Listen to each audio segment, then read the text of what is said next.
नमस्कार, आप देख रहे हैं डॉक्टर साहिब, आपके साथ मैं हूँ मुस्कान दर्शकों। आज के इस एपिसोड में हम बात करेंगे पैनिक अटैक और एंग्ज़ायटी के बारे में कि ये होने का कारण क्यों होता है, किस कारण से होता है, क्या इसके लक्षण होते हैं, कैसे समझ सकते हैं।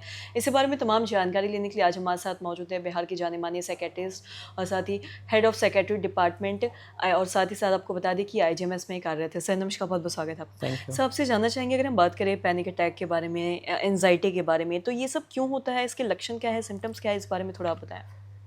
देखिए, अगर मैं कहूँ एंग्ज़ायटी, एंग्ज़ायटी एक ऐसा इमोशन है जो नॉर्मली हम सबको होता है। हुँ। तो 2 तरह की एंग्ज़ायटी होती है। एंग्ज़ायटी होती क्या है, पहले डिफ़ाइन कर दूँ। Anxiety is a state of fear and apprehension कि हो सकता है मेरे साथ कुछ बुरा होगा। हुँ, एक अनजाना सा डर और एक भय, ये एंग्ज़ायटी होती है।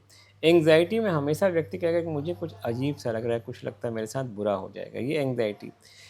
फ़ियर का मतलब होता है कि सामने कोई चीज़ है जिससे मुझे डर लगता है। हुँ, और वो फ़ियर हमेशा एक्सटर्नल होता है, मतलब जानवर से, छिपकली से, पानी से, हाइट से, हुँ, वो फ़ियर हुआ।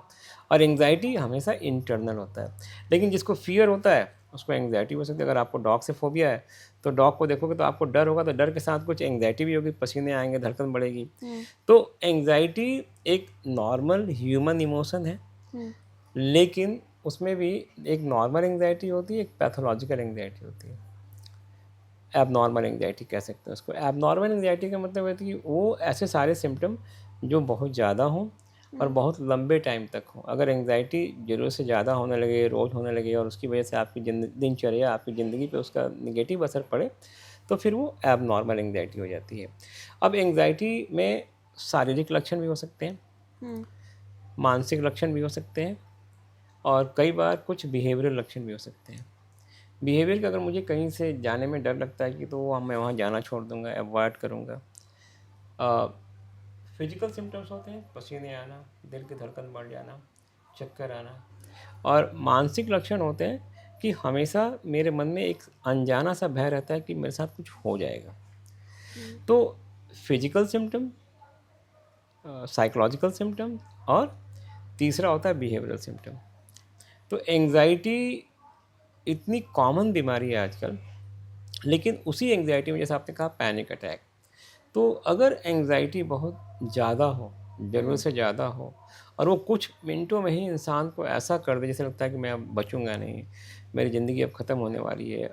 व्यक्ति को लगता है कि अब मेरी ज़िंदगी ख़त्म हो रही है। हुँ, तो वो होता है पैनिक अटैक, एंग्ज़ायटी का सीवियर फॉर्म कहते हैं। हुँ, लेकिन अच्छी बात है कि एंग्ज़ायटी का पूरा इलाज संभव है हुँ, और लोग बिल्कुल एक नॉर्मल इंसान की तरह रह सकते हैं।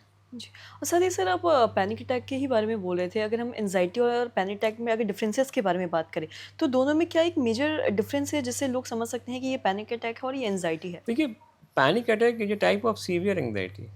अच्छा। It's a disorder hmm, which comes under the umbrella of anxiety, हुँ, जैसे फोबिया, पैनिक, ओसीडी, हुँ, जनरलाइज एंग्जाइटी, ये सब अलग अलग तरीके के एंग्जाइटी के डिसऑर्डर्स हैं। हुँ। तो एंग्जाइटी एक बड़ा सा अम्ब्रेला हुआ जिसके तहत पैनिक एक बहुत ही सीवियर फॉर्म ऑफ एंग्जाइटी होती है। जी, सर बहुत-बहुत शुक्रिया तमाम जानकारी देने के लिए। तो थैंक आशा यू। करते हैं दर्शकों कि आप भी समझ पाए होंगे कि एंग्ज़ायटी और पैनिक अटैक का जो लक्षण है वो क्या कुछ होता है। जैसा कि डॉक्टर साहब ने बताया कि दोनों में डिफरेंसेस क्या हैं, कैसे आप समझ सकते हैं कि ये पैनिक अटैक है या ये एंग्ज़ायटी है। तो आशा करते हैं दर्शकों जो तमाम जानकारी है आपको लाभदायक रही। तो आज की इस वीडियो में इतना ही।